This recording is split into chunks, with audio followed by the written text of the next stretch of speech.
So next speaker is Marc Toutant, who will be speaking from SNRS Paris, who will be speaking about subsuming Turkic poetics into the literary canon, 2 Central Asian treatises about aruz.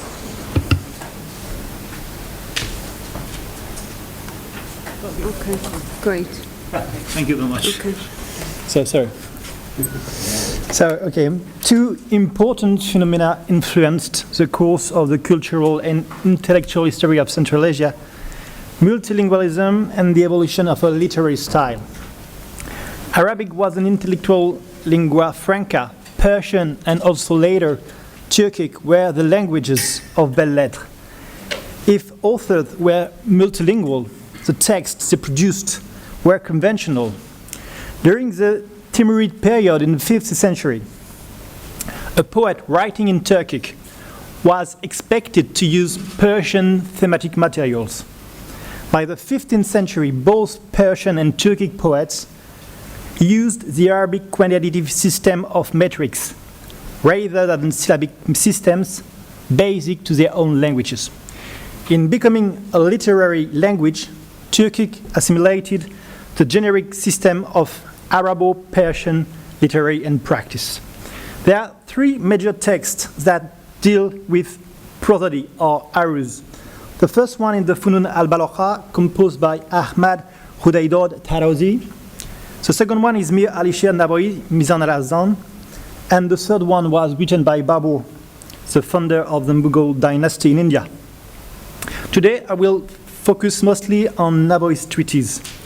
Mir Alisher Nawawi has been revered as the promoter of the Chagatai Turkic literary language in a period where the language of poetics was Persian. But at the same time, Nawawi is also considered to be the major pacifier of Turkic language and literature because of his extensive use of Persian words and because he was instrumental in making Persian classics the models for his Chagatai Turkic literary production.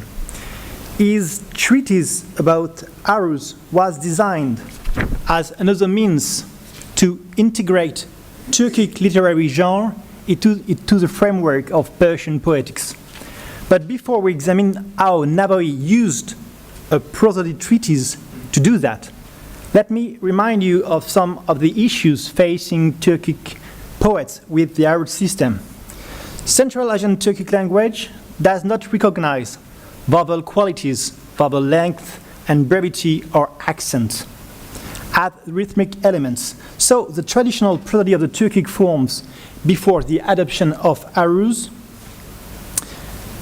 called parmak hesabe, finger counting, or hece vezni, syllable meter, was based on the number of syllables in a line and on repeated groups of syllables separated by caesurae. On the contrary, aruz is a quantitative prosody devised by the Arabs and perfected by the Persians. Rhythm is created by the alternation of long syllables and short syllables, grouped into fits of various length, which are combined in standardized rhythmic lines. This prosodic structure was essentially ill-suited to Turkish phonology. Aruz meters have a preponderance of long syllables, whereas Turkish makes frequent use of short vowels. 3 successive short syllables, for instance, can be used only at the end of just a few meters, and no meter can accommodate 4 successive short syllables. This incongruity forced poets to distort the pronunciation of hundreds of Turkish words in order to fit them into the molds of the meters, and to borrow a huge number of Persian and Arabic words with long vowels. Arabo-Persian rules and tradition were introduced regardless of the fact that they did not fit the Turkic language. Turkic poets dealt with many difficulties in order to keep the rhythm of Persian poetry while versifying in Turkish language. In his guide to prosody, Mizan al-Azan, which principally explains how to apply classical Arab-Persian prosody to Turkey, Nabawi does not talk about such difficulties. In the introduction, Nabawi writes that although there are many works about aruz written in Persian and Arabic languages, there is no such work in Turkic language. And that is why those who want to write in Turkic do not benefit from this knowledge. That is the reason why he wrote this treatise. More specifically, this treatise shows that Nabawi pursued two objectives. On the one hand, he wanted to improve the current system of Arabic-Persian aruz, and on the other hand, he wanted to include Turkic poetic forms into the system. In fact, although Nabawi wrote this treatise in Turkey, in order to show that Turkic poetic forms were worthy of being part of the aruz system, his subservience to Persian canons and models is obvious right from this introduction. Among his sources of inspiration, he mentioned several Persian authors, such as Nasir al-Din Tusi, Shams Qais, but also his friend Jami, the great Persian poet, who also wrote a treatise about prosody. And one can easily see that Nabawi's treatise was modeled on Jami's work. So, Nabawi did not only want to raise Turkic poetry to the rank of Persian poetry, but he also wanted to enrich the traditional Arabic and Persian system of aruz by adding various elements. Here is what he wrote about that. Your humble servant has extracted from the principle of the science several rules, circles, and poetic measures that were not included in work about aruz, such as the books of the founder of the science, Khalil ibn Ahmad and Shams Qais, the Master of Knowledge, and Hoja Nasir Tusi's Miyar al-Rashad. But also in the book about aruz composed by my master, Jami, May God brighten his tomb. I added them to this book. Nabawi states that there are 8 basic fit or rukt that poets use in Arabic poetry. Among these 8 fit, Nabawi is careful to note that 5 are more used in Persian and Turkic poetry. Likewise, in the section devoted to the hafat, the shortening of certain long syllables, Nabawi only deals with those that are widely used in Turkic and Persian poetry. If Nabawi therefore set himself the task to enrich the Arabo-Persian system of aruz, his way of proceeding reveals that he is primarily concerned with bringing Persian and Turkic prosody closer, while disconnecting the Persian system from the Arabic one. When Nabawi discusses the different meters of Bahr, he goes into great detail describing which among the 90 meters which are more used in Turkic or Persian poetry and which are more used in Arabic poetry. Then he creates 2 new circles in addition to the 5 that already exist. You can see the Bari Mujtami'a. These creations are designed to identify and gather the meters that are more specific to Arabic poetry and those who are more specific to both Persian and Turkic poetry. So, having brought Turkic prosody closer together with the Persian system, Nabawi then focuses on some specific feature of Turkic poetry. He goes in great details explaining how Turkic words should be scanned, and at the end of the section devoted to the meter and the measures, vazn, Nabawi discusses several poetic forms that are specific to Turkic poetry. Nabawi is the first prosodist to do such a thing. I quote him. Since there was no rule and regulation for the Turkic language that has been versified, and since nobody wrote a book or treatise in the science of aruz for the progress of this science, that is why I decided to write a treatise for the rule of this science. Nabawi lists several Turkic poetic forms. For each of them, he gives both formal and functional or pragmatic elements. For instance, while talking about the Tengi, Nabawi writes that Turkic people sing it during wedding ceremonies. This is a pragmatic element. And he adds that this type of song, surud, which is very pleasant, is of two kinds. The first kind does not fit the Arus system.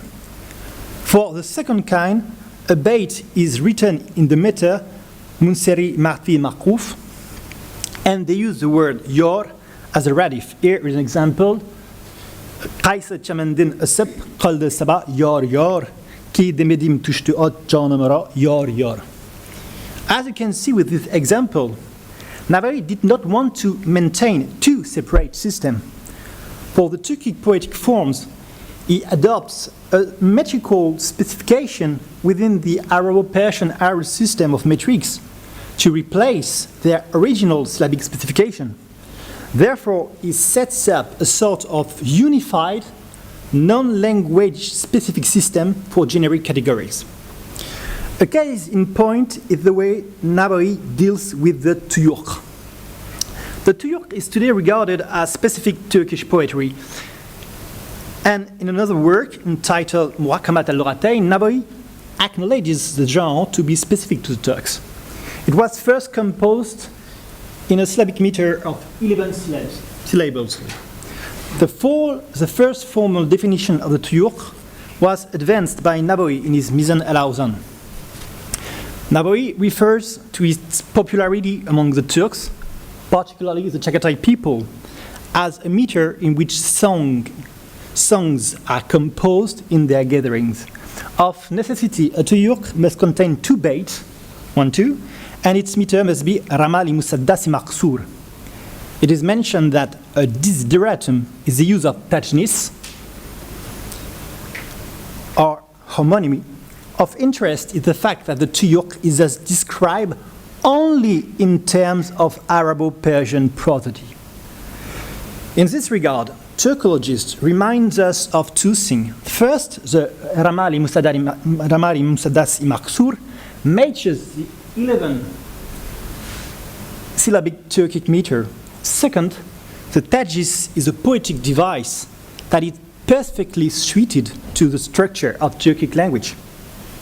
Thus, also the Tuyurk as a prototypically Turkic form was assuredly first composed in a syllabic meter of 11 syllables by Nabawi's time, and among those of his social class, it had been subsumed into the literary canon under the rubric of the Ramal. Apparently then, Nabawi's well-known commitment to the emergence of Turkic as a valid literary medium did not extend to the maintenance of two separate systems. Rather, the Turkic system was formulated in terms of the more prestigious literary medium that is Persian. In his treatise Aruz Risalase, Babur expands the treatment of the Tuyurk genre further to include its classification into 7 types, both common and uncommon, with example of each. But regardless of this various edition, Babur admits Nabawi's parameter of description. And Babur's world treatise is like that. He follows, even if he has new elements, he follows Nabawi type of proceeding.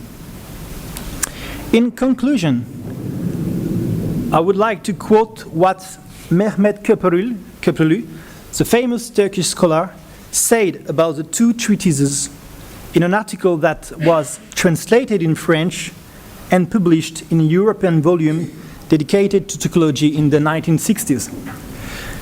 Capelli significantly stated that neither Nabawi nor Babur succeeded in creating a specific Arus system for Turkic poetry. He is certainly right, but Nabawi and Babur never wanted to do that, for they did not share Capelli's chauvinist point of view.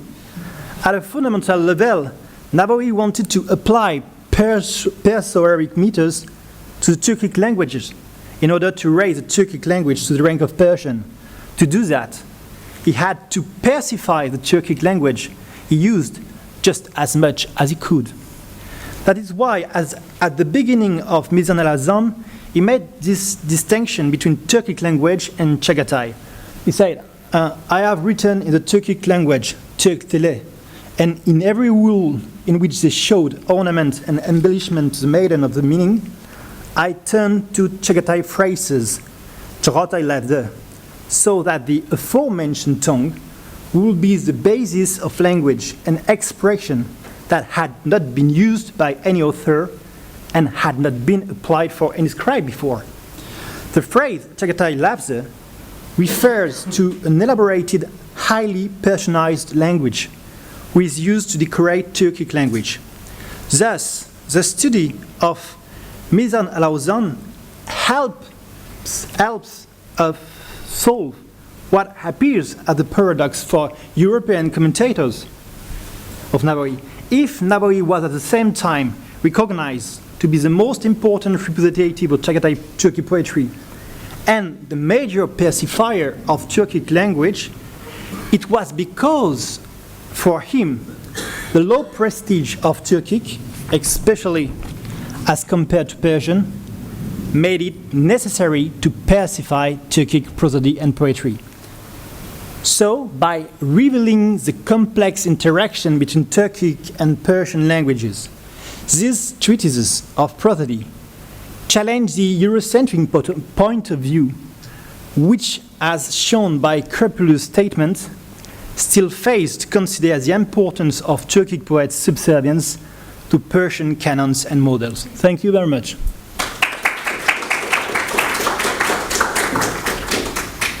Great, and so we're actually ahead of, well, we're still behind, but not terribly. So, questions? Yes?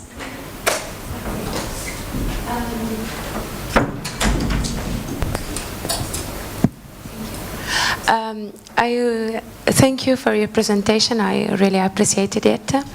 And I would like to ask you something, since I have been engaged in علم العروض والتفعيلات, but from an Arabic perspective of inquiry, of course. So there are some searches and references such as Kiparski and Bruno Paoli, which who talk about these linkages among Persian, Turkish, and Arabic poetry. But I heard that Nawawi, the author of the treatise, said that he adapted the 8 taf'ila of the Arabic tradition into 5, if I heard well, okay. And actually, we have 10 taf'ilat in the Arabic system. And usually is an attempt of simplification of some scholars when we say that there are only 8, because actually 4 of them are written in 2 forms. So, for example, we have mustaf'ilun, and we have also mustaf'ilun. So they are written by the same way, but actually are composed by different majmu'at sawtiyya, so groups of sounds. And this is relevant when the taf'ila is invested by ilal. I don't know, in Turkish is the same term, illa. So a high impact metrical variation, or zihaf. So a low impact metrical variation. My question is, he talked about only 8 taf'ila because he accepted this attempt for a simplification of the primary system, or because zihaf and the ilal occur in a different way into the Turkish system? Because I don't really know, so I am really curious about it. Thank you. Thank you for your question. So now we talked about 8 rooms of Taf'ila because Johnny, Michael also. Yeah, you hear me? Okay. So Nabari talks about 8 rooks of Safarilat, as you wish, because he modeled these treaties on Jami's treaties, who did that, you know. So it takes on the Persian legacy, which was, as it was in the 15th century. You know, it's not an innovation from Nabari. It takes on tradition. And about the Diafat are exactly the same in Turkic, because, you know, in Turkic there is no, at least in the 15th century, there is no the difference between long and short syllables. So you can scan a Turkish words either way. Okay, so that's why there is no such difference for the Diafat and the Ila. Yeah. Great. Any further questions? Don't feel pressed. Oh, okay. We know that all Aruz books repeat each other. For example, in Arabic, Al-Arud wal-Qawafi wal-Khatib Tabrizi, or Sahib ibn Abbad, or passage from Al-Uqd al-Farid li ibn Abd Rabbih. Maybe in Turkish or Persian Arud books, the same is happening, maybe. But I just wanted to direct your attention to the work of Akram Jafar, scholar, Soviet scholar. If you are looking for new insight into Aruz in Turkish languages, just read his book. Unfortunately, the book in Cyrillic alphabet, in Azerbaijani, I can help you. But really, it is do you know this book? He really was a great scholar in Aruz. Thank you. It is not a question, just I wanted to mention.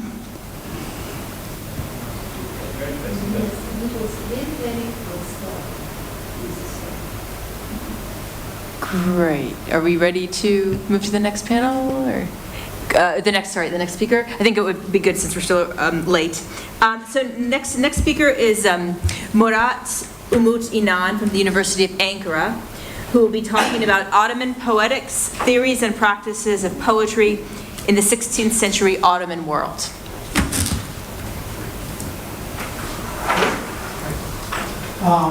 Thank you, Dr. Gold. Oh, of course. Oh, I didn't realize that. Well, that's true. Okay. I would like to begin by thanking American University of Beirut and Hani Rashwan in particular for putting together this fabulous conference, and truly in an interdisciplinary setting. So the title of my paper is Ottoman Poetics, Theories and Practices of Poetry in the 16th Century Ottoman World. I am fully aware of the fact that within a 20-minute presentation, it's really hard to deal with this topic, but I'll just share my preliminary findings, and will be brief in my argumentation.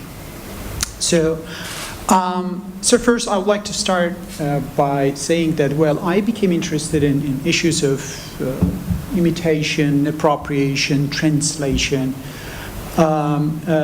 mainly thanks to the Oriental fathers of literary studies, particularly thanks to Sir William Jones, who repeatedly described Ottoman literary culture as a sort of a Persianate literary culture.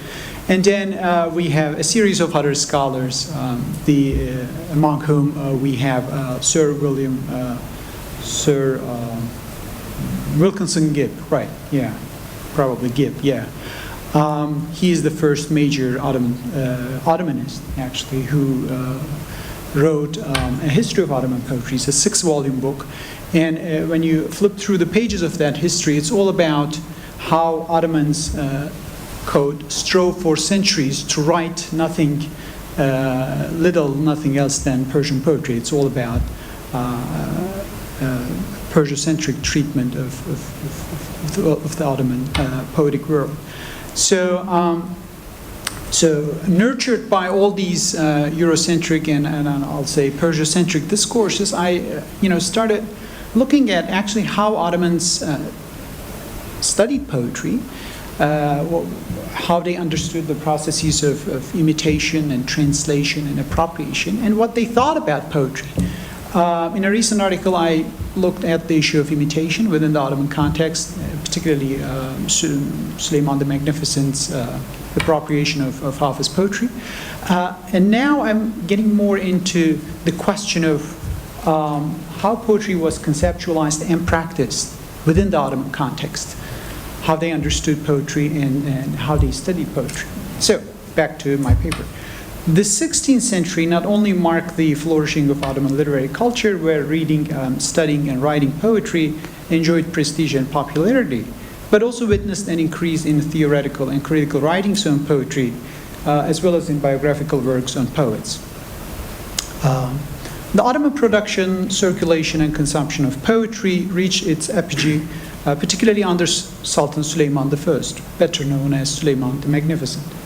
According to Aşık Çelebi, here we go, an Ottoman poet, biographer, and scholar, famous for his Tezkire, biography of poets, entitled Meşair-i Şuara, Assemblies of Poets. Ottoman poets acquired an unprecedented support from the royal court, thanks to 4 particular characteristics of the reign of Suleiman. So here we have Suleiman, and this is his divan, the autograph copy of his divan. So, according to Aşık Çelebi, there are 4 particular reasons. First, the remarkable growth of imperial income resulting from military and geographical expansion. Second, the economic and political stability achieved by a long-reigning sultan. Third, the unequal influx of scholars, artists, and poets from the Arab lands and Persia to Istanbul, the imperial capital. And finally, the sultan's passion for reading, studying, and writing poetry. Suleiman was a bilingual poet. He composed poetry in Turkish as well as in Persian. And this is the 16th century Ottoman world. It covers most of today's Middle East, as you see. One particular poet and literary scholar who enjoyed Suleiman's patronage was Abdüllatif Latifi. In 1546, Latifi completed his Tezkire-i Şuara, which presents the biographies of 334 Ottoman poets. Latifi presented his Tezkire to Sultan Suleiman the Magnificent, who welcomed his work and granted him a scribal position in Istanbul. Prefaced by a lengthy introduction on poetry and poets, Latifi's Tezkire was one of the first major Ottoman texts devoted to the lives, works, and craftsmanship of Ottoman poets. One of the poets Latifi included in his Tezkire, biography of poets, was Fani, who, Latifi tells us, was not only a senior poet steeped in Arabic and Persian poetry, but also an acclaimed teacher who taught poetic forms and techniques to young and aspiring students of poetry. Latifi, too, studied poetry and Sufism with Fani and read under his guidance the texts of Fakhreddin Iraqi and Abdurrahman Jami. After presenting Fani's life and quoting some of his verses, Latifi deems it necessary to share with his readers some of the advice his teacher had offered his students. And I quote, this is what Fani told Latifi. The art of poetry, the original term is fenni şiir, encompasses and is closely related to the following rhetorical arts. The art of poetic adornment, ilmi bedi, or the art of poetic beautification. The art of poetic expression, ilmi beyan. Number 3, the art of rhyming, ilmi qawafi. And finally, the art of poetic meter, ilmi taqdi efza. Therefore, those who are new to the art of poetry should be knowledgeable in these arts so that they can develop an ability to read and write poetry. They should also study the divans, poetry collections, of predecessor poets. Last but not least, they should not only have a good grasp of Arabic and Persian poetry, but should also store a good number of poetic words in memory so that their verses become well-structured and immaculate. End of quote. Another poet whom Latifi introduced in his tazkira was Khizri, was a poet named Khizri, the son of the famous Ahmed Pasha, who was a prominent bureaucrat and court poet under Mehmed II, Mehmed the Conqueror. Latifi writes that Khizri was a very talented poet. He was able to write poetry both in Turkish and in Persian. In addition, his poems were semantically rich and blended together literal, mystical, and metaphorical meanings, hakikat and majaz. What is particularly interesting about Latifi's portrayal of Khizri is that he highlights how a young and ambitious poet like Khizri studied and practiced poetry almost every day while modeling himself on the Persian master poet Hafez of Shiraz. And I quote, Khizri spent most of his time studying the Divan of Hafez, the poetry collection of Hafez. And sometimes he also practiced writing nazires, parallel poems imitating those of Hafez. End of quote. Following these words, Latifi quotes Khizri's translation of one of Hafez's famous ghazals, lyric poem, into Ottoman Turkish. Latifi likes this translation very much and suggests that Khizri's practice of translating Hafez helped him develop his poetic skills. Now, the two quotations I have made from Latifi's tazkira refer to both theoretical and practical aspects of the art of poetry, while the first quotation, the one from Fani, stands as a recipe for good poetry from an Ottoman senior poet. The second one highlights how young Ottoman poets learned to craft poetry by studying, translating, and imitating the work of the master poets of Persia, like Hafez of Shiraz. What is particularly significant about Fani's advice to Ottoman students of poetry is that he puts special emphasis on the close reading and analysis of Arabic and Persian poetry. Likewise, Fani's interpretation of poetry as a professional discipline is also eye-catching. He views poetry as an interdisciplinary art or science that subsumes various fields of study and requires a long-term commitment. Khizri's case, on the other hand, presents us with some key terms that relate to the ways in which poetry was studied and mastered by Ottoman poets, namely tatabbur, study and analysis of an individual poem, tarjama, translation, and nazire, imitation or modeling. I'll come back to these terms later in my paper. So, seen in this light, this paper, this brief paper, is an attempt to explore and discuss, on the one hand, how Ottoman poets understood and approached poetry. Very simple question. And on the other hand, how poetry was studied and practiced in the Ottoman context, and particularly in the 16th century Ottoman context. To this end, first I'll focus on one of the early Ottoman texts on the art of poetry, namely the Bahrul Ma'arif by Muslihuddin Soory. Here we have Soory and his majlis, gathering of poets, and his students, and this is a sample folio from the Bahrul Ma'arif. Bahrul Ma'arif we can translate as ocean of sciences or knowledge. I'll briefly introduce and discuss Soory's approach to an understanding of poetry. Then I'll revisit Latifi's and Asik Çelebi's tazkiras, biographical works, to discuss some examples, some actual examples that shed light on the processes and dynamics involved in Ottoman engagement with Persian poetry, which remained a source of poetic learning and inspiration for generations of Ottoman poets.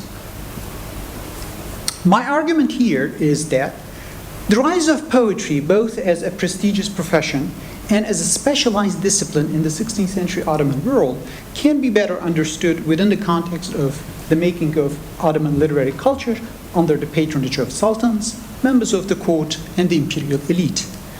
In particular, the Ottoman Sultan's motivation in offering patronage to men of letters was to promote the formation and development of a refined literary culture that would blend together Arabic, Persian, and Turkish traditions in creative ways, and as such would represent the grandeur of an empire fashioning itself as the new patron of the Islamic world. The Ottoman poets who received imperial patronage were therefore expected to be well-versed not only in Turkish, but also in Arabic and Persian languages and poetic traditions, and were encouraged to craft fine poetic works that would not only match, but also excel those produced by the Arabic and Persian masters of literature. Within such a sociocultural and political context, shaped by imperial ambitions to create a new literature and poetry in particular, the study of poetry gained momentum and became more institutionalized, while poets achieved the higher ranks in Ottoman court and bureaucracy. So, I'll start with Bahr al-Ma'arif, as you see, which is, I think, one of the first major Ottoman texts on the art of poetry. A very interesting text. I'm planning to do a critical edition and translation of the whole text. In 1548, Suleiman the Magnificent appointed Soory, Muslahiddin Soory, to tutor his son Mustafa, the crown prince residing in the Anatolian city of Amasya. Since Mustafa was particularly interested in reading and writing poetry, Soory instructed him in prosody, patterns of rhyme, and figures of speech, as well as in the classics of Arabic and Persian poetry. A year later, in 1549, upon Mustafa's request, Soory compiled a companion to the art of poetry and entitled it Bahr al-Ma'arif, Ocean of Knowledge, which obviously served as a textbook of poetry both for the crown prince and for those frequenting Soory's poetry classes in Amasya. Soory actually, in his work, Soory actually has a special term for that, ta'lim al-shir. He repeatedly uses this phrase to make sure that his readers know that he is a teacher of poetry, ta'lim al-shir. Okay. I should go fast. Bahr al-Ma'arif consists of an introduction followed by 3 main chapters, as well as a conclusion where Soory reflects on the meaning and significance of poetry.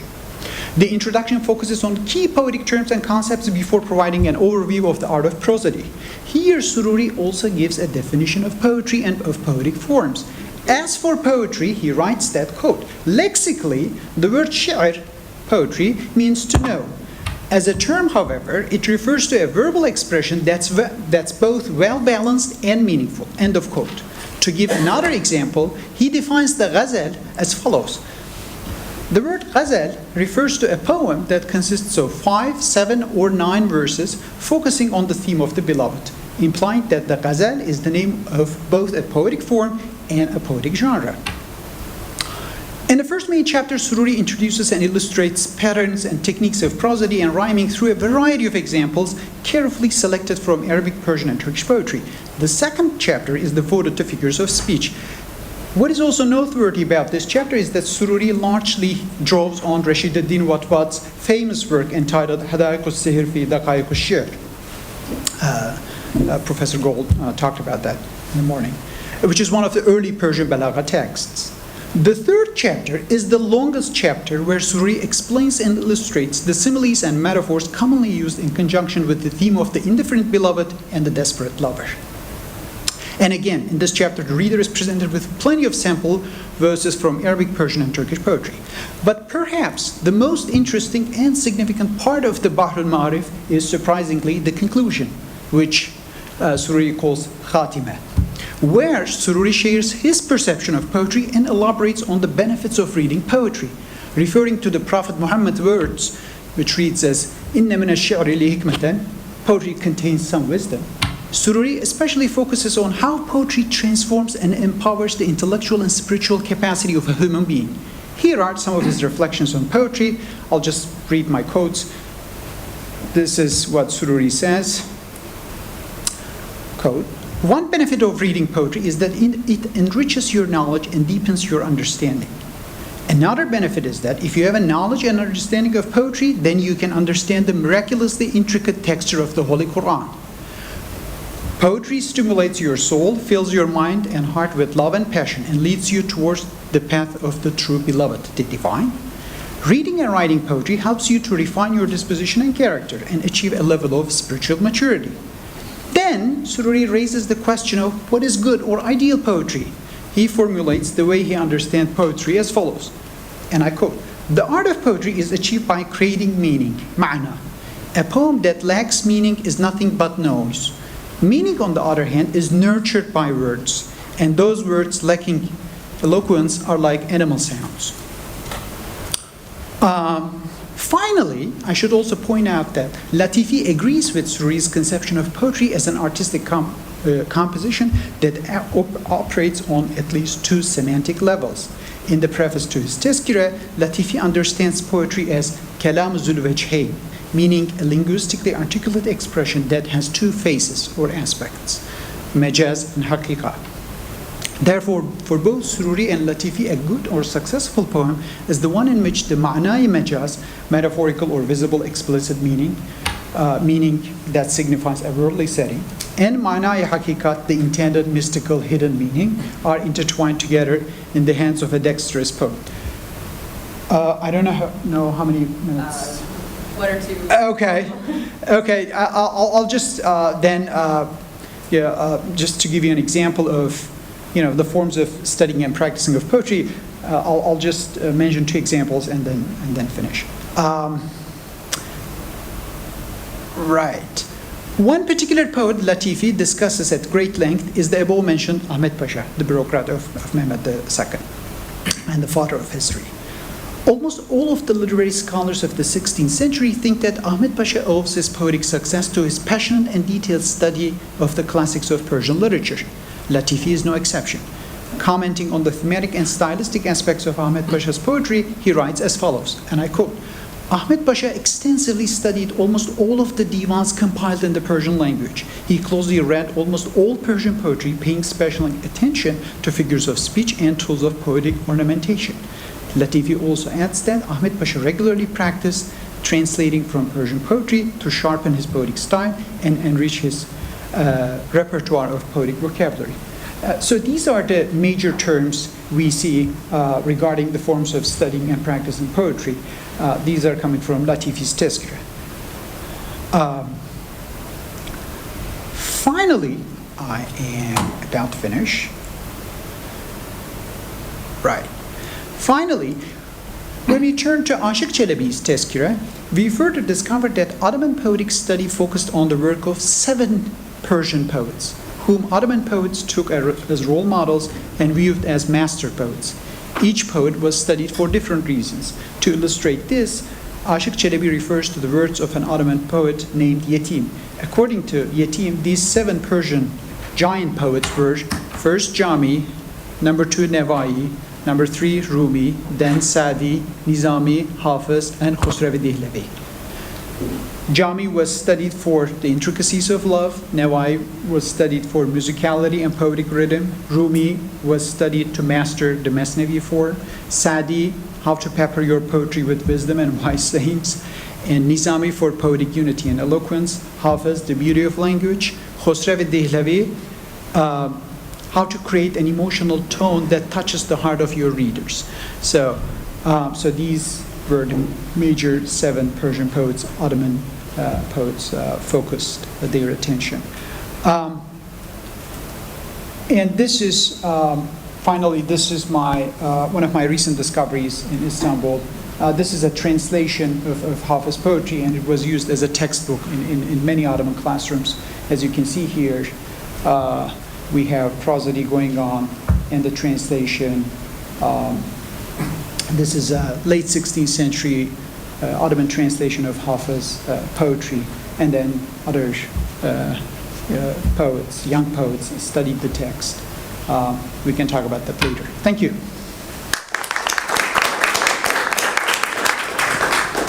Questions? Nothing at the moment. No questions? Yes. I actually have a question for my fellow panelists that can also somehow reflect on at least the visual aspects of Mark's presentation as well, because I was really intrigued, it is totally predictable, I'm sure, that you subverted E.J.W. Gibbs' paradigm of this paradoxical Ottoman poetic subject, right? He basically says the only thing that Turks excel in is imitation, right? You know, this is his absolute judgment that he simply reiterates in 6 volumes. And they're not thin volumes, by the way. But by really reconceiving this project of imitation as a deep, profound conversation and competition with Persian especially, but also Arabic models of poetic writing and patronage, as part of a larger imperial project, I think you're really giving us an interesting and, you know, to my knowledge, again, a very original reading of the theories and practices of poetry in the 16th century. Now, I was wondering if you could elaborate how that unfolds in relation to this proliferation of readers and reading material with which you open, right? Your first scene in this presentation was precisely that it was in the 16th century, there was a certain proliferation of writing and reading poetry. How would you, right, how would you describe that difference, right? What made the 16th century practice of reading and writing poetry different from what came before? And do you see any parallels? Again, me being much more ignorant of the 16th century, still knowing something, would you see any parallels between the developments in the 16th century and the developments in the 19th century in terms of this expansion of readers and reading material? Yeah, I mean, that's a good point. As I mentioned at the very beginning of the paper, there are some reasons why poetry gained such popularity and circulation and prestige, particularly in the 16th century, and particularly during the time of Suleiman. As I mentioned, I mean, Lamic Aşık Çelebi lists four major reasons, and I totally agree. I mean, and when he lists those reasons, he refers to some socio-political and historical events and institutions, and justifies each reason. I don't want to say that, well, 16th century, you know, was the golden era of poetry, and it was incomparable to any preceding or following era. That would be a great mistake. I mean, this imperial project of making a new literary culture goes back to Murat II, actually. You know, Suleiman's great-grandfather. Murat II, and then we have Mehmed II. Particularly during the time of Mehmed II, after the fall of Constantinople, one of his main concerns was to create a court culture, plus a new language, an imperial language, and literary culture. So these projects go back to, noticeably go back to the time of Mehmed II. But what we see during the time of Selim I and then his son Suleiman, we have now the empire is getting closer to the Arab lands and Persia thanks to all these military campaigns, and that also, you know, brings together an influx of scholars and texts and ideas and methodologies and philologies from the Arab lands, particularly from Baghdad, and from Persia, meaning some parts of Central Asia and Tabriz in particular. So the Ottomans get closer. You know, the encounters with Persians and the Arabs and all these poetry, suddenly we have Istanbul is filled with Persian and Arabic poetry. Ahdi of Baghdad, for example, when it comes to the 16th century Ottoman capital, Istanbul, during the time of Suleiman, he feels like perplexed and confounded. He says, well, in every corner of the city, people are reading Arabic and Persian poetry. What's going on here? So we have this proliferation of poetic study and poetic culture. And I see that within this context of imperial identity making and imperial making of literature, sponsored by the sultans, not only by the sultans and members of the elite.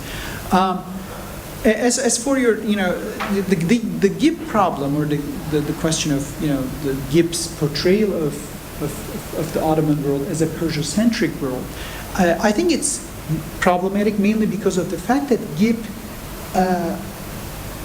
conceptualizes imitation completely as a negative phenomenon. I mean, he's very clear on that. Either you are a creator, a mubdi', or an imitator, muqallid. But actually, when we look at the workings of Ottoman poetry, taqlid and imitation and nazira and all these forms of poetic study and elaboration are actually seen as creative processes. There was one quotation, but I didn't have time for that. Latifi makes a very interesting case in his introduction. He divides the poets into two groups, mubdi' and muqallid, but he says, well, when it comes to the second category, a poet can be muqallid, but if he passionately studies the divans and the language and all that, he becomes a truly mubdi', a creative poet. So this is why I think, Gibb gives us a lot of, material and insights, but at the same time, there is a lot, within the workings of the Ottoman canon that would challenge his perception of the Ottoman world. Great. There's one sentence I wanted to say, and then any immediate questions though? Great. Okay, so I just one comment. Maybe I don't want to go off any tangents because we're still over time, but just comparing your two presentations, there seems to be a sort of different narrative around imitation, and the presence of Persian seems to be more negative in the Central Asian case. Maybe that could be influenced by my knowledge of Navai's writings, but we're over time anyway, so maybe I'll just leave that thought there. We could think about whether there's a difference between Ottoman and Chagatai. Great. So our next speaker is. Is it possible to set the laptop up there and maybe use the pointer? Absolutely. I'm not knowledgeable about how to do that. I can just unplug this and plug it up. So I'll introduce you while that's going on. Great. So the next speaker is Soo-Yoon Kim from Koch University, who will be speaking about Towards a Poetics of Continuity and Translatability, the case of Ankaravi Miftahul Balagha. Thank you, Rebecca. So while we wait to have this set up, and I'm going to abbreviate my presentation a little bit because all the speakers on the panel so far has touched upon things I will also touch upon. In many ways, my presentation is a sequel to what Murad just spoke. It will also deal with some of the things that was discussed before lunch about translatability, but within a broader Islamic context. What do Turks and Persians do with Belaghat texts? Technical manuals, as we all know, are difficult to translate. If you ever had to use a manual to use any kind of electronic item, and you actually compare the translations, they don't actually quite work at times. Okay, great. Can we just start this? Yeah, but why every time? So while we're setting up still, I'd like to thank Hanny for organizing this, and also Rania for dealing with the logistics, and also for Rebecca for an email a long time ago about a proper Ottoman Belaghat text. And I said I had no idea. Then I rediscovered this and I'll explain part of a new project I have. So, thank you. Okay. So I don't really work on rhetoric specifically. I just recently published a book on canon formation, particularly poetic canon formation, Ottoman in the 16th century. And I'm working on a new project on canonicity and novelty in the 17th century, particularly dealing with issues of multilingualism, expanding literary, public, and collecting practices to actually answer briefly Veli's question about the rise of anthologies, multilingual anthologies, which is a particularly 17th century phenomenon in the Ottoman context, to get a better sense of personal reading practices and the reiteration of canon in the poetic sphere. And also, so just part of my general project. So I start, and I will also show this images from an early 1330 copy of the Mitafu Belaga by Kazwini. I'm not going to really talk about Kazwini's Mitafu Belaga, like my Ottoman guy doesn't really talk about him. This is kind of misleading, so you can take a look at it. But this was also produced in Eastern Anatolia or Western Ajam of the period, so there's a lot of interest in this particular text. So I begin, I'll do it very quickly, and I'll highlight some stuff. In an assessment of recent generations of Ottoman poets composing in Turkish, although they composed in Arabic and Persian as well, the historian and critic Mustafa Ali, died in 1600, but circa 1599, says the following about one older poet, a poet I've worked on, Zati, who died in 1546. Quote, "If out of ignorance Zati is praised, then good judgment and good sense are absent. If praised on the basis of scholarly status, of learning in Arabic studies, ilm al-Arabiya, or of knowledge of Persian art, fenefus, it is quite the opposite." The unfavorable verdict on Zati, a popular poet who died over half a century ago, is telling on two fronts. Suggested in the verdict is Mustafa Ali's conviction that to produce Turkish poetry of the highest order first required a command of Arabic compositional and semantic rules, particularly me'ani and bayan, then of Persian stylistic or badiya, or the art of figurative embellishment. In his general assessment, no particular course of study for an inspiring poet is prescribed, but perhaps there was no need to. Mustafa Ali himself was an able poet and a graduate of the Madrasa, where obviously the study of Arabic linguistics was a fundamental part of the curriculum. Moreover, he was not alone in according priority to that sort of training. Mustafa Ali belonged to a group of men, all graduates of the Madrasa, who dominated literati circles at the time. Thus, also suggested in the verdict on Zati is the view that poetry was regarded as a marker of education, and especially public one at that, given its performative nature. As is often pointed out, poetics in the Islamic tradition fell within the purview of rhetoric. As Julie Maysami further notes, quote, "Poetry and the poetic use of language was the standard to which oratory was likened and artistic prose assimilated," end quote. The opposite of the classic Aristotelian formulation which privileged prose speech. Nevertheless, the study of rhetoric was an essential component to Arabic linguistic training at the Madrasa, and I'm talking specifically Ottoman madrasas in Istanbul capital. And the primary teaching manual at the Ottoman school was El-Kazvini's classic early 14th century Telhis, as you know, a digest of El-Sakiki's Miftah Ulum, and a work synonymous with rhetoric or belaga, at least in the Ottoman context. One of the preparatory schools, madrasas in Ottoman context, was named the Miftah Medresleri, and although it's ostensibly about teaching Sakaki's Miftah, it was really the Telhis of Kazvini's that was taught. And of course, taught beside it were subsequent abridgments and commentaries. Now, in 1982, Christopher Farrar, who's no longer in the field, remarked that their use, particularly commentaries and super commentary, points to the difficulty that Turkish-speaking students had in comprehending the Telhis. Notably, as an aid, Alta Parmak Mehmet Efendi, a former madrasa instructor, produced a Turkish language commentary/translation, a terjemeh, sometime in the late 16th century that Mustafa Ali was writing. This work, however, gained little currency. And it probably only began to circulate after the author's death in 1624. There are only 2 surviving copies of it in the Istanbul libraries, and it wasn't very popular. As an example, the bibliographer Katib Çelebi, as you Arabists know better as Haji Khalifa, makes no mention of it in his bibliographical dictionary Keshf Zunun of 1652.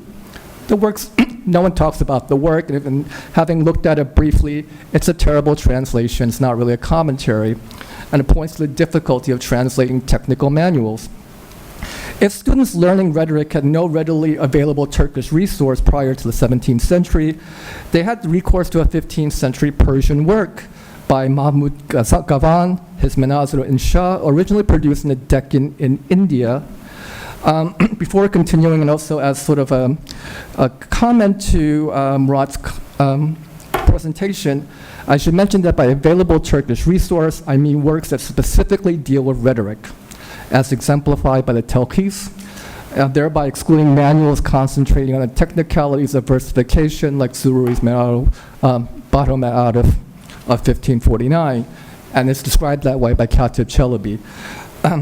To return to the Manazir, as the title indicates, of the work on epistolography, nevertheless, it's important for us as a work, and rhetoric lies in its accessible presentation of the subject, with examples and explanations taken from the telkhis, mainly on bayan, with no separate sections devoted to me'ani or bedia. And in fact, the Ottomans really didn't care about me'ani, and I'll get to that point.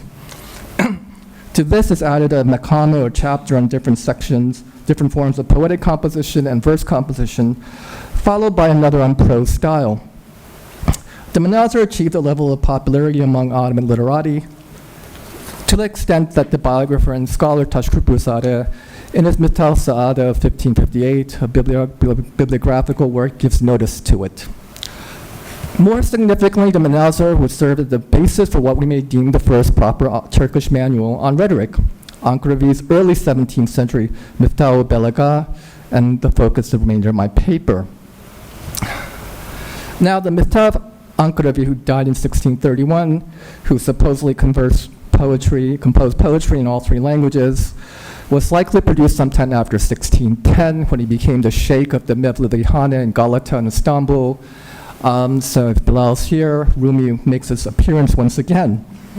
After spending 7 years in Cairo or Misr studying various sciences, exoteric and esoteric, but the biographical sources tell us with whom and what we don't know.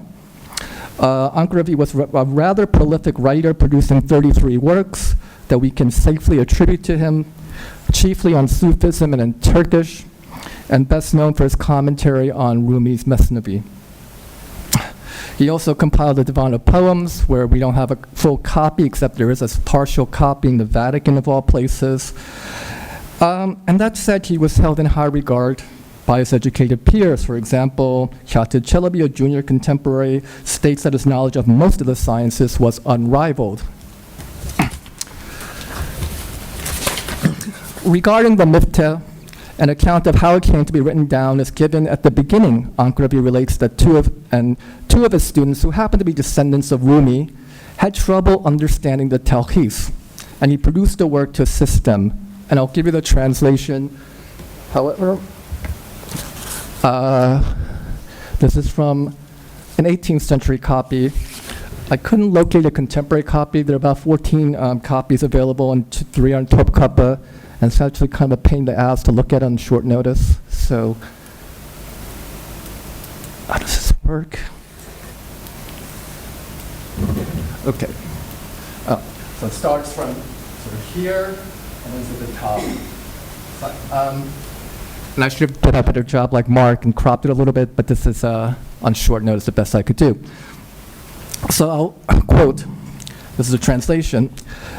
So they had been eager to learn the craft of poetry and know-how in prose, the science of rhetoric and the art of eloquence, and began to study under this poor Mevlevi Sheikh Ismail Ankaravi, the telkhis, the most cryptic of the Damascene preacher's works. Not mature enough, they had difficulty getting their minds around the subtle points in that book of rhetoric and became fed up with that science. pity and compassion boiled up inside this humble servant, and to facilitate for them and others interest in rhetoric and eloquence, I abridged that foundational book and cited the most indispensable verses and words for learning the arts of figurative language, speech and embellishment, and explicated them in Turkish. Here and there, as a doorman, I quoted Persian and Arabic verses belonging to poets and the most eloquent of men. This work is therefore an introduction to appreciating poetic forms and prose style. There are 4 chapters altogether, and each has numerous sections. Its name is Key to Rhetoric, and the lamp of eloquence. May this jewel that shines by night, the rare gift, be a blessing, the key to the key and the lamp upon the books concerning the art of rhetoric. Now, the Miftah, as Ankrabi notes, is divided into 4 chapters. The first 2 chapters deal with bayan, the third with poetic forms and badiya, and the last with prose style. The chapters and content should sound familiar. The Manazir is structured in similar fashion, and Ankrabi clearly made use of the earlier work, even if there's no explicit mention of it in his account of the motive for writing down his own work. Nevertheless, Ankrabi does provide prose examples of Mahmud Gavan several times, and does so perhaps playfully in the section on iktibas, or quotation. In speaking of the Miftah, Farard has described it as, to quote, virtually a direct translation, end quote, a characterization reflecting the opinion of the editor of the print edition of 1867, who we think is Ahmed Kemal before he ended up in London. And of course, Ahmed Kemal was very much into works on rhetoric in the local languages. In the preface to it, the Manazir is identified as, to quote, source of origin, or the Me'az, or to pronounce it more Arabic, Me'az. But a closer and preliminary examination, one of the older manuscript copies of the Miftah, this one from the 18th century, suggests that while the work is indeed dependent on the Manazir, it would be mistaken to view it merely as a translation, as Farard does. To illustrate this, I have chosen several parallel and brief passages from the Manazir and Miftah for comparison, but I'll condense it to 2 for time's sake. The copy of the Manazir dates from, and this is a copy of the Manazir. It's one of the earliest examples we have, dates from 1573, and the copy of the Miftah likely from the latter half of the 18th century. And the initial set of the initial set of passages concern the explanations, or their explanations of kalam vis-a-vis istilah. I was going to read out the Persian, the Turkish, and English as 3 acts of translation and transaction. But for time's sake, I'll just quickly point out so you can follow it while I read the English translation. So I'll just read the beginning. Always is the and it always starts from Fasilafani and goes to methods, bihi bilsanu bi hukmi mahlan kana al mustamalan yani.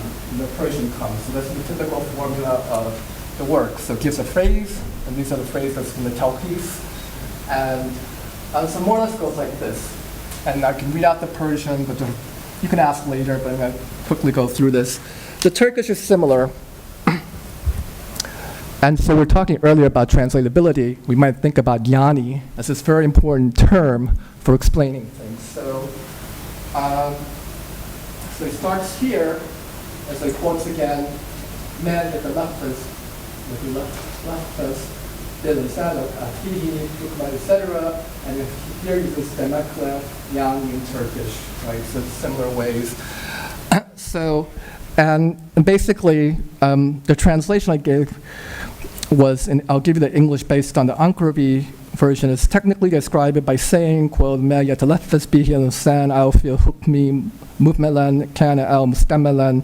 That is, demeki yani, utterance is a thing that people utter, or the thing they utter in its statement. More generally, ma yatalaffaz bihi al-insan is either what's in use or not, something that Capelli talked about.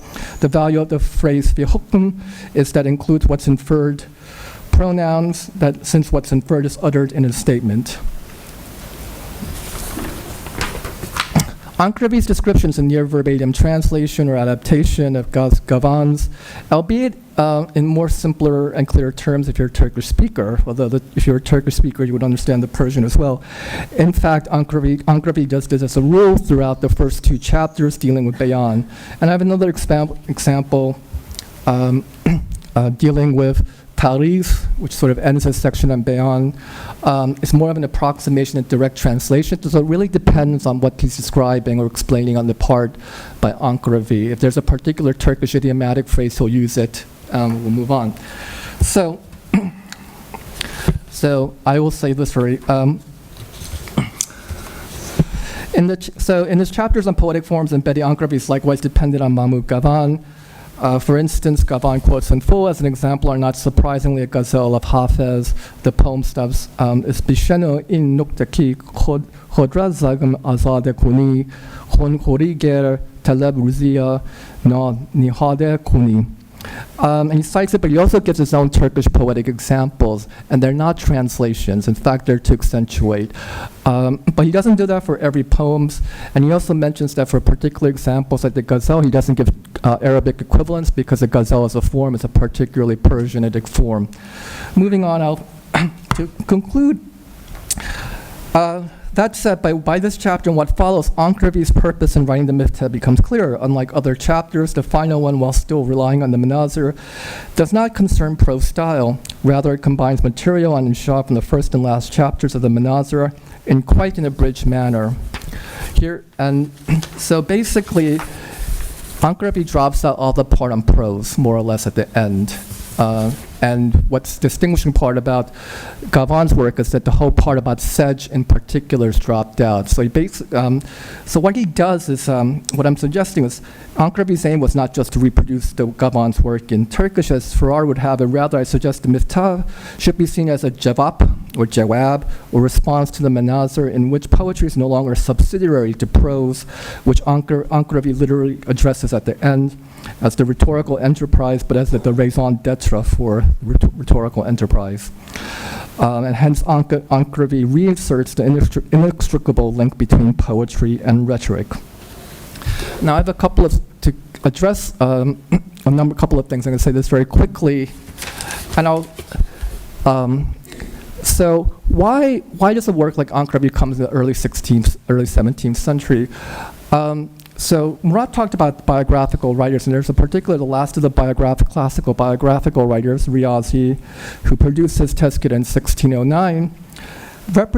This is how he describes Turkish as a literary language, and I'll just give you quickly a translation to quote, because the words elfaz are inadequate and improper, rekikul nahembar, that Turkish is difficult to write poetry in Turkish.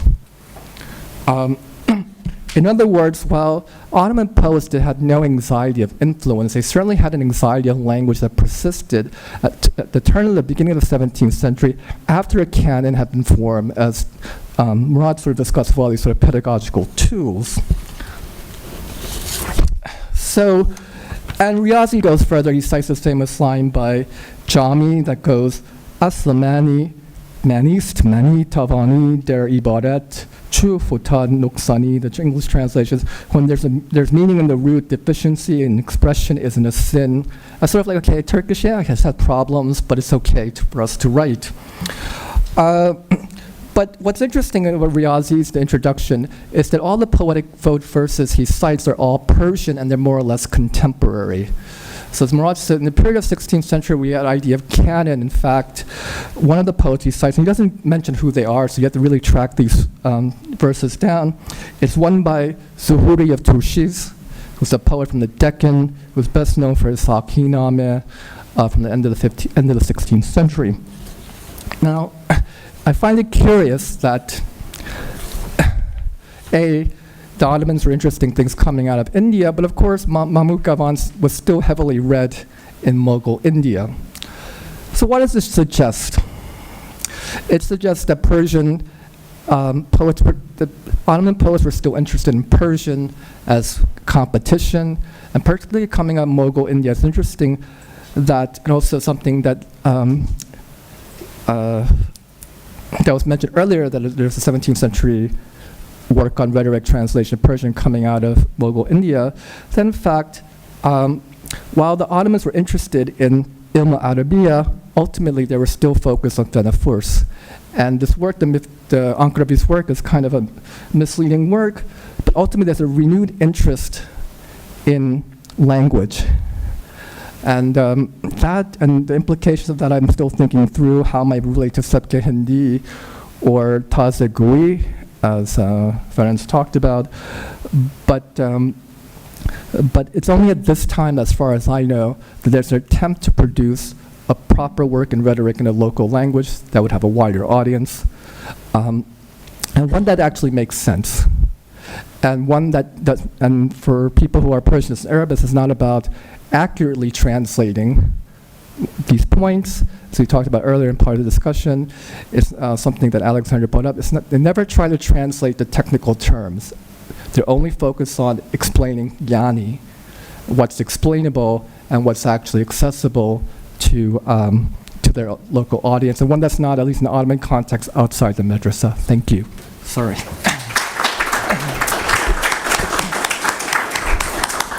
Thank you so much. Questions from the floor? No. Everything seems to sort of link together increasingly, so I have a feeling questions will come up in response to later presentations. Should we move on to because we are actually still significantly over time, so it might, I have thoughts too, but maybe, yeah, towards the end, great. Okay, so I'm introducing now our final speaker, Aida Gasimova from Baku State University, who will be speaking about many faces of the Quran in depiction of the face, Harufi Poetics of Nesimi.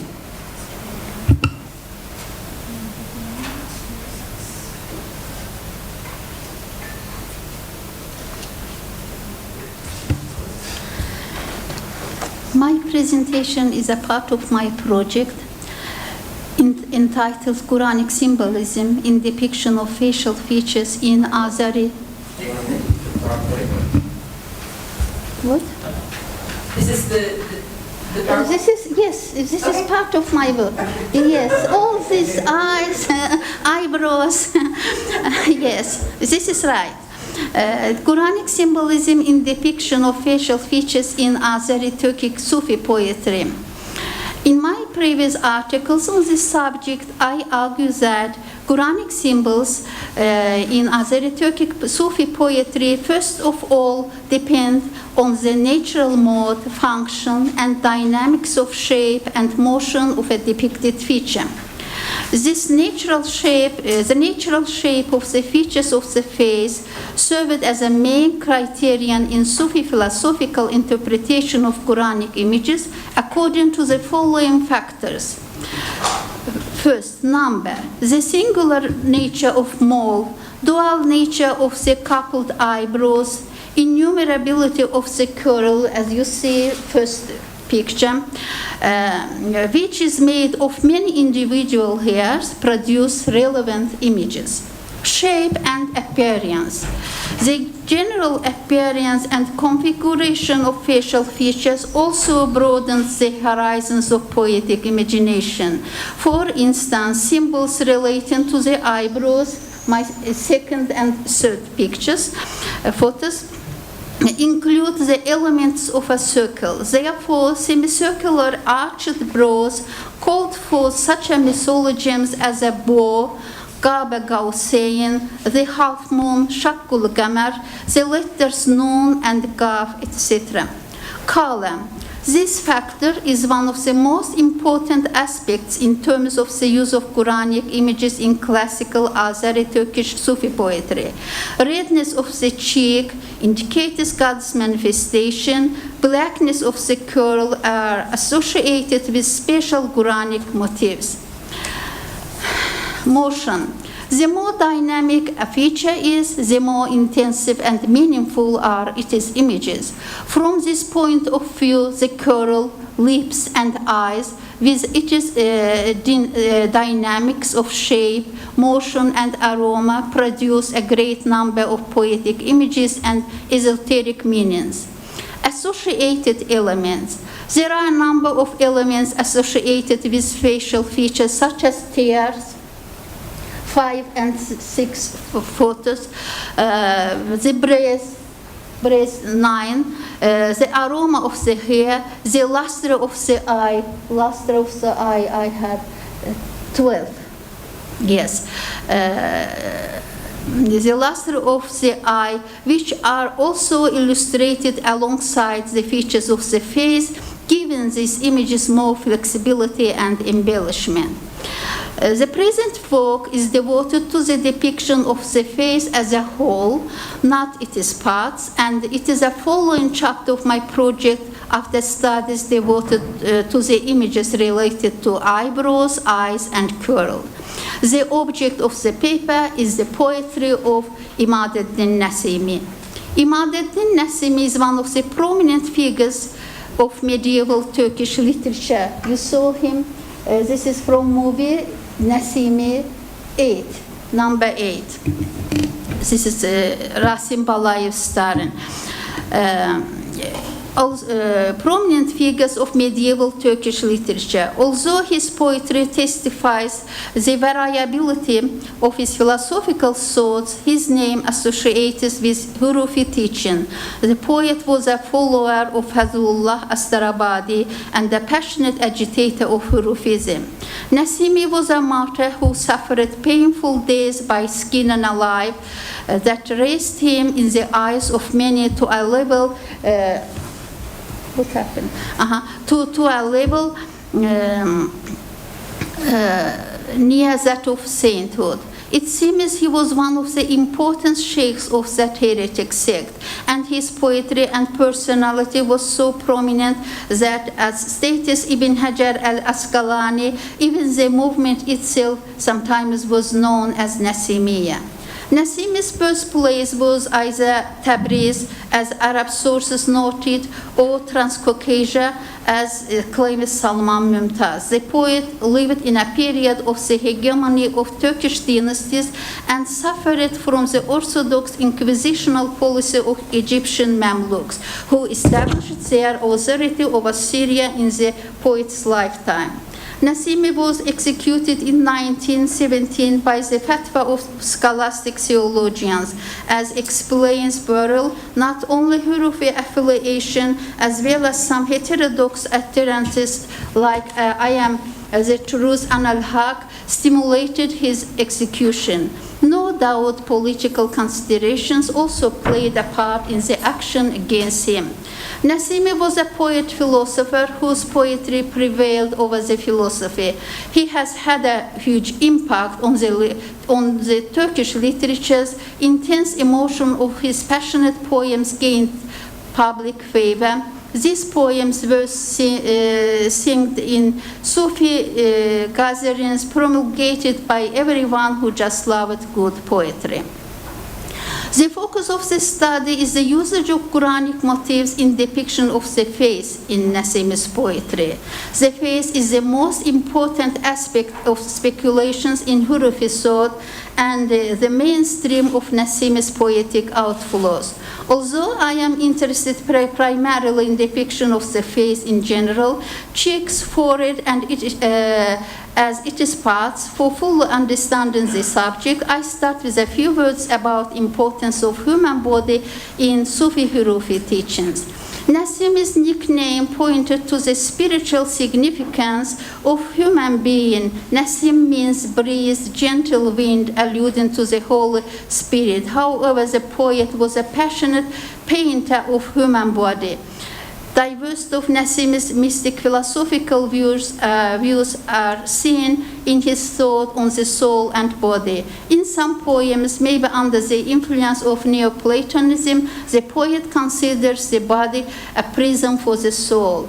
O sacred nightingale, what a suffering in the cage, do break it and fly to the fresh blossom of paradise. Ey bülbülü gütsi, ne giriftar qəfəssən, sındır qəfəsi taze gülistan tələb eyle. In spite of such speculations, the importance and even centrality of physical body stands out in his poetry. As a Hurufi poet, he adored human being not only for the immortal soul endowed by God, but also due to his body, manifestation of God and divine scripture. One can suggest influence of Christianity that represented in the personality of Jesus as a significant example of human flesh in its divine embodiment. In Sufi poetry, among bodily parts, the face has always been a main object of philosophical speculations and artistic depictions. In Hurufism, the face exemplified motherly knowledge by reflecting through the 7 maternal lines of the primordial Mother Eve of the hair in the human face. A Quranic text which runs, كل من عليها فان ويبقى وجه ربك ذو الجلال والإكرام, referring of course to the face of God, has been denoted by Nasime and the other Hurufis as referring to the human face, to which, as we have seen, they attributed extraordinary significance.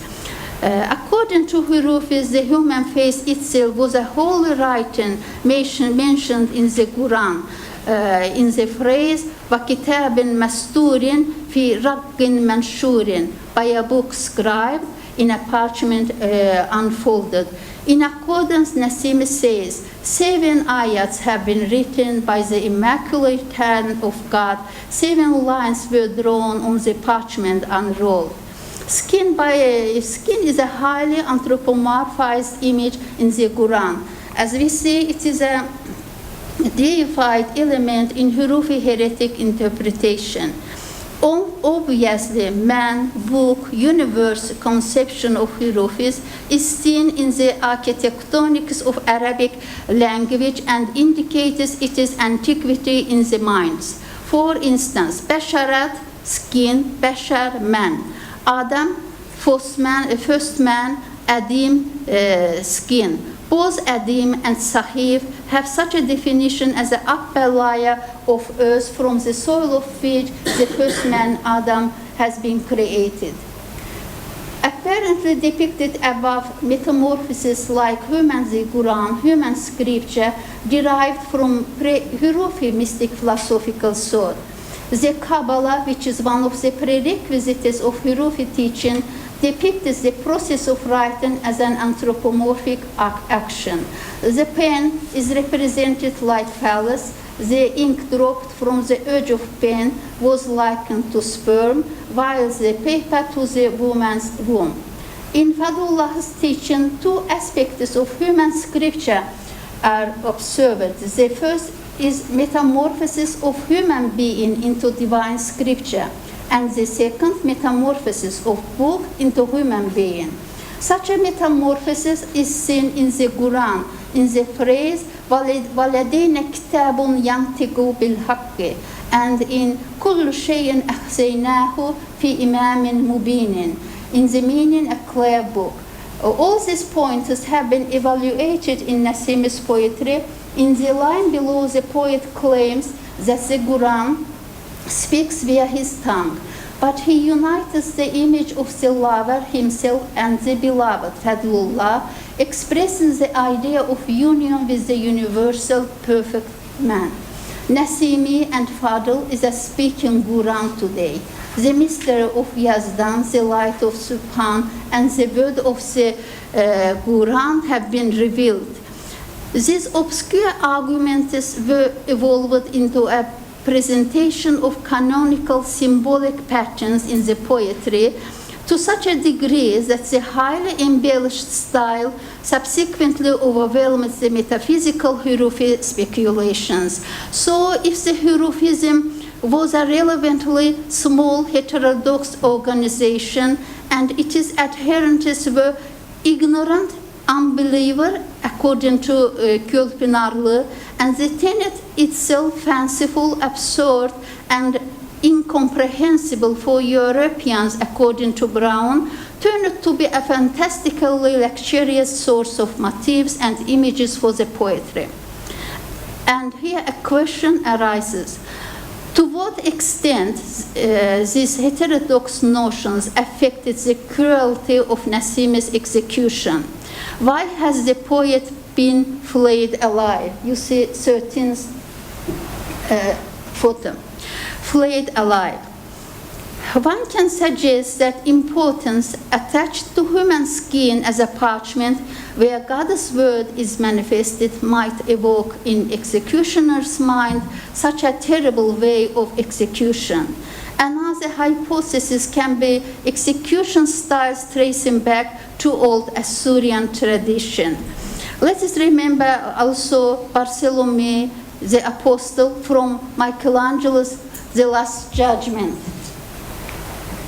We don't have it? Yeah, 14. On the other hand, as noted above, according to the Quran, the skin has a special significance.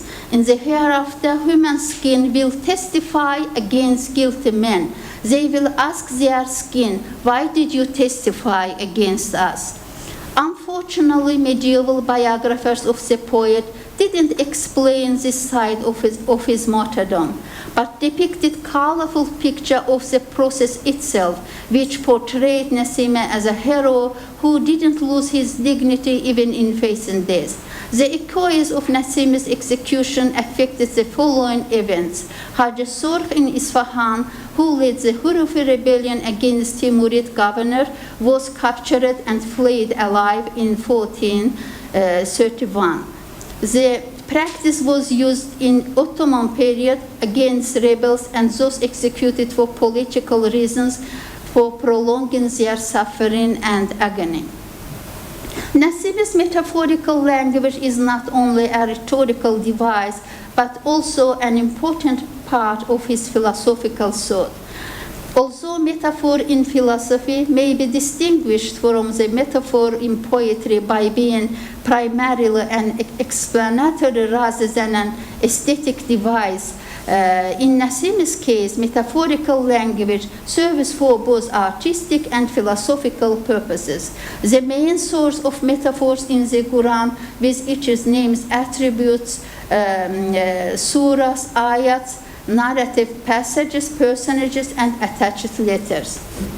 There is a very interesting structural correspondence between the face and its Quranic images, which we can name whole for whole, part for part structure. Parts of the face borrow parts of the Quran. Surahs, ayats, words, narrative passages, and attached letters, personages for expressiveness, for depiction.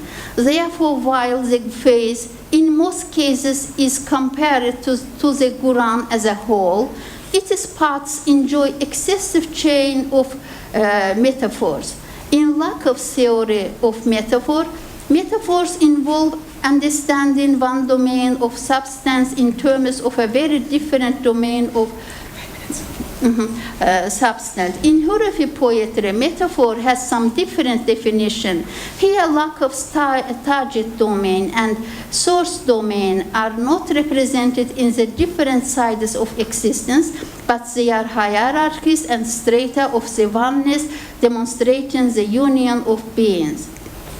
In whole-for-whole structure, at first sight, the depiction of the face, using the Quran itself for depiction of the face, may not seem such colorful like the component-for-component images.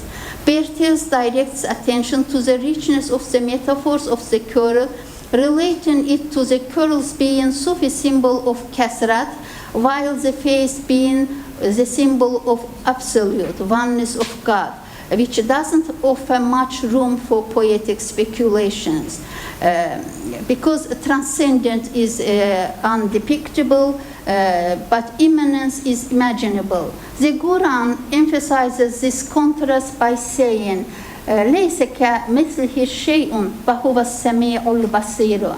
Nevertheless, when the conceptual use of metaphor offers only one Quranic image for the face, image of the book as whole, its attributes and names like Mushaf, Furqan, Lawh Mahfuz, and other names, and come to the scene for artistic embellishment and philosophical expressiveness. The Quran itself, as a metaphor of faith, maintains its primary function. Throughout Nassim's poetry, the Quran's connection with the process of recitation, qira'ah, memorizing, hifz, completing khatim, and commenting sharh has been emphasized and transferred to the faith. Excuse me. While the Quran is a divine word, Kalam, revealed through the divine revelation, and Lawh Mahfuz is an archetypical meta-book, Mus'haf is a physical object, a volume which Muslims use in their everyday life. Therefore, the images, images related to the Mus'haf are usually connected to calligraphy, bookbinding, writing styles, calligraphy, and the book's usage by Muslims' everyday life. In comparison with the Quran, we can assume that the Quran, being God's word, is more abstract and coincides with the first intellect, spirit, and logos, while Mus'haf is a concrete volume of the book. Therefore, it is more material than spiritual. Hence, Fizuli didn't compare the face of beauty to Mus'haf, and I am finishing by the line of Fizuli. It would be a mistake to call the page of beauty Mus'haf. It is a book full of words for the gnosis of God's grace. Mus'haf demek hatadır ol sefhe-i cemala. Bu bir kitap sözdür fehmeden ehli hala. Thank you.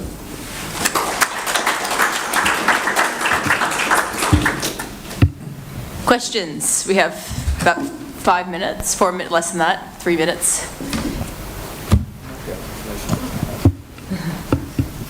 Thanks. Thank you. I have one question for Ida and one question for Soo-young. The question for Soo-young is, what has your research made you think about the way that these three, at least, languages existed in the minds of the scholars who are using them all? Like, you can, like, I mean, there's some sociolinguistic theory that tries to say, in this kind of situation, you should just describe the set of the entire vocabulary in somebody's mind as their language, like, without dividing it necessarily into Arabic, Persian, and Turkish, and then you might want to just divide registers up as varieties of language. Like, I mean, I'm not sure about that, but I just wondered what you thought about how language worked. And then the question for Ida was, it seems that I'm troubled by the fact that it seems much easier, as part of what we're doing in this conference, to take a theory like Giorgiani's, where he's talking about affect and syntax, just like, you know, Helen Wendler is talking about affect and syntax in Seamus Heaney. That seems much easier than the kind of epistemologies you're dealing with, where, I don't know, it seems harder from where we are to take on board an epistemology of the face that works like the one you're dealing with works. Like, I mean, how do you confront that challenge of taking that on board, as it were? I would say that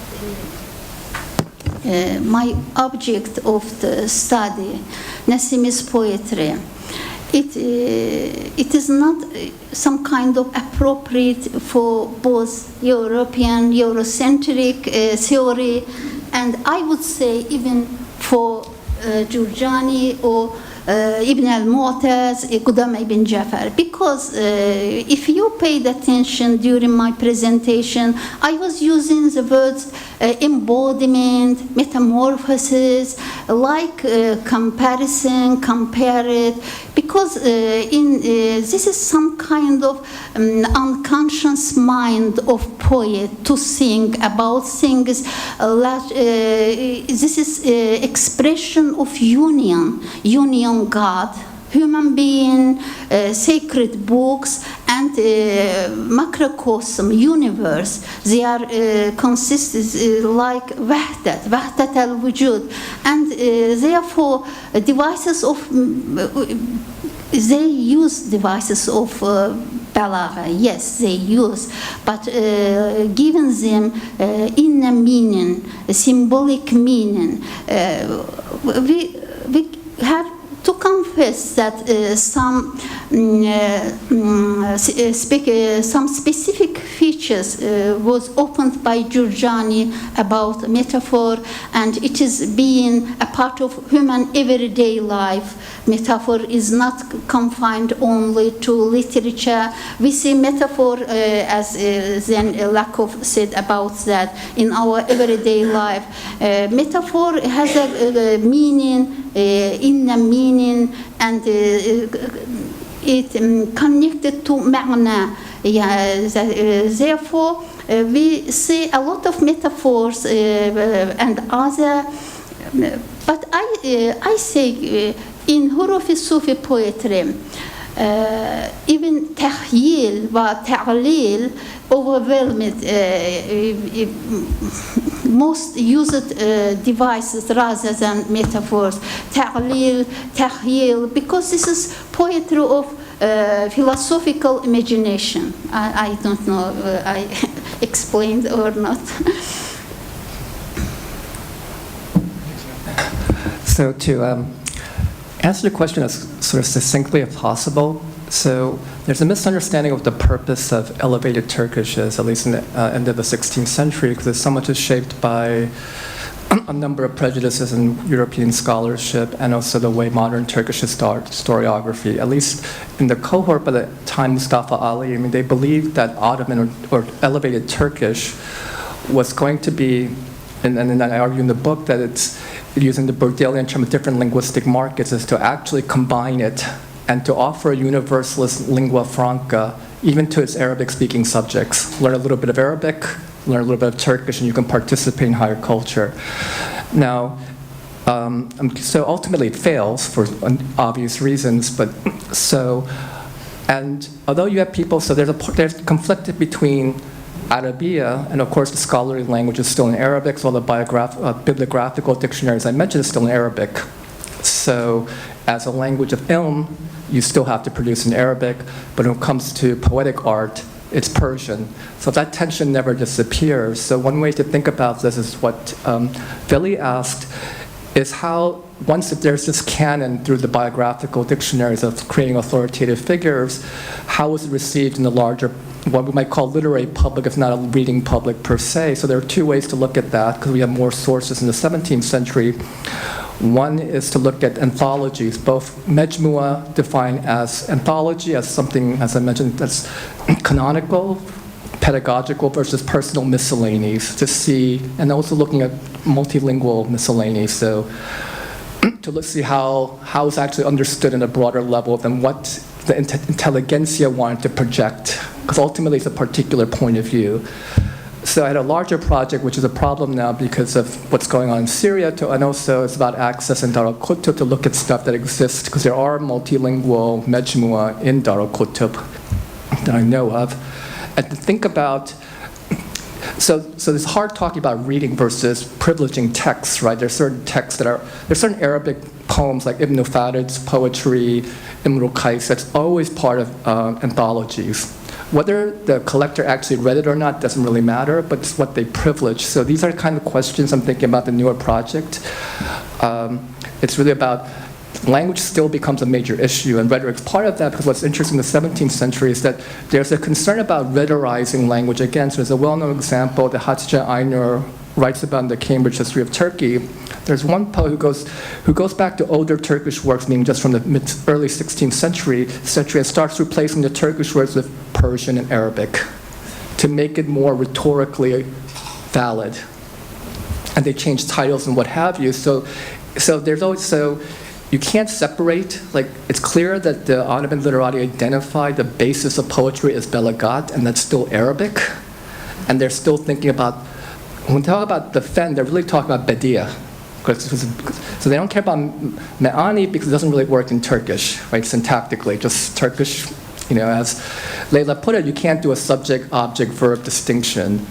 So bayan, they see it as an Arabic ilm, and they think, as Persian, it would be badia.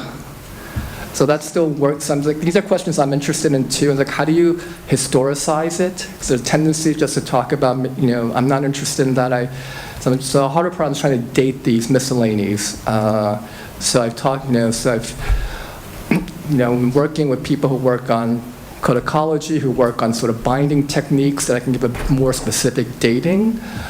Because, we can talk about 17th century, so what? I'm more curious about what happens in the first quarter, the mid-period. And because there's a reaction by the end of the 17th century where Turkish writers said, this is enough. It's become too Arabic and Persian in certain ways. So, but at the beginning, there's this, they want it to be more, more elaborate.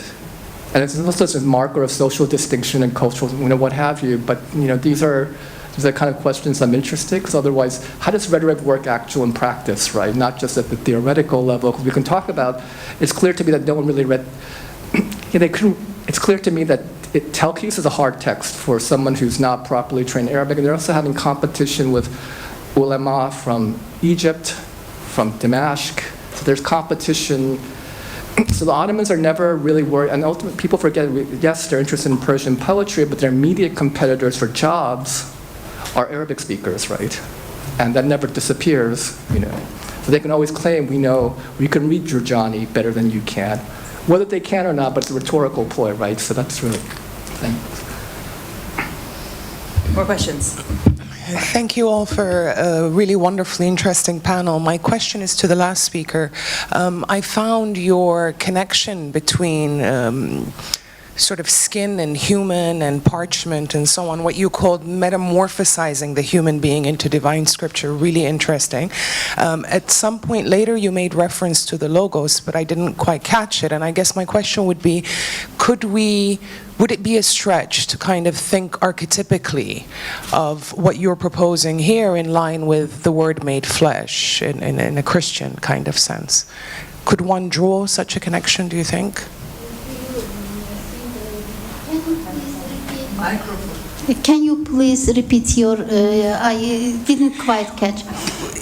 Do you think that there is some kind of archetypal connection between the notion of the word made flesh and what you've just described here? Because you did mention logos, but I didn't quite catch where you were going with that. As I mentioned, Bashara, then Adam. Of course, this is all archetypes of human mind, and then this affected Hurufi poetry. This poetry appeared in Azerbaijan, in Caucasus, where different religions intermingled, Judaism, Christianity, and ancient Zoroastrian religion. Besides that, of course, Islam. And Nassim spent part of his life in Syria. He was executed in Aleppo, and where this practice was skin alive was practiced. Maybe yes, this is connected with archetypes, with the theory of Jung. We also can see impact of unconscious of Freud. This is some kind of poetry connected to so many streams of philosophical thoughts that we cannot just see only one influence, but this has so many different sides, Hurufi thought. Therefore, yes, this is connected to the ancient speculations of skin, maybe, I think so. And there's one question in the back.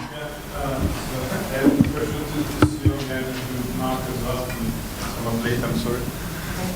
So the question to Suyong is, do you think that the persistence, let's call it persistence, of Persian in the 17th century can be also connected to the way, to the, let's say, informal ways of how Persian was instructed?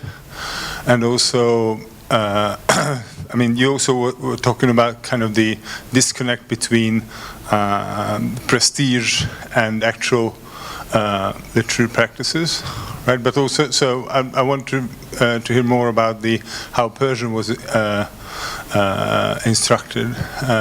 And to Mark, I mean, how do you how to say, conceptualize, how much was this whole thing Nevai's personal agenda, and how much was this part of broader processes? Ferenc, I'll answer that question quickly, but Murad made it very clear the pedagogical tools to learn Persian. When I'm more interested, what happens when there's still this interest in producing a better rhetoricized Turkish in the face of the Taze Gui that comes from India. So there are multiple things happening here. I'm still trying to figure out how to talk about them. I was curious to look at the text of Riyaz al-Shu'ara. When all the Persian citation, I thought usually it would be Jami to Nizami and all this other stuff. And once I actually started trying to track down the verses cited, in fact, a lot of them are contemporary. So they're quite aware in 1609 that there's a new kind of style of poetry that's coming out, not from Safavid Iran, but from India in particular. And they also, and to me, that's why I think that Ankravi chose a particular text that's associated with the Deccan, and Mahmud Gavan, that this is the kind of stuff they're looking at. But at the same time, but we know as well that the early 17th century, this period where there's also Arabized a lot of these older Mesnevis or what have you. So I was going to add that whether or not the work, Ankravi's work, in fact, is a response to what's coming out of Mughal India, and what Leila talked about, Mazandarani's sort of Persian translation of the Talqis, which I just Googled, is really of the Mutawil by Taftazani, whether there was a renewed interest in language period from the Persian side as well, from this early 17th. So there's a lot going on here, right? And we talked about, so there's a lot of translation, so to speak, happening here. How do you actually talk about that in a meaningful way? Because we have a problem with biographical materials in the 17th century. So one alternative, as I mentioned earlier, is looking at anthologies, personal, miscellaneous, what have you. So, Murad can talk more about that, because I think what he's doing with the Bahar Ma'arif, that needs to be, a critical edition needs to be put out and translated, because that's incredibly important as a pedagogical tool in the 17th, 16th century. We have tons of manuscripts for it, so. I just want to add something, following the Soyoung's comment. Like, he talked about Riyazi. I think one significant information that we should remember regarding Riyazi and his career is that he's an Ottoman Persianist. So he was an acclaimed teacher, an instructor of Persian in Istanbul, and he has a work, Dusturul Amal, I think, yeah. So it's all about teaching Persian. So that's why he places special emphasis on the language, and this is very typical of Ottoman Persianists. They tend to, see Persian in place. They tend to have a hierarchical structure of languages. I mean, that's very clear. They're also Ottoman Arabics. Yeah, exactly. So, I mean, right. Yeah.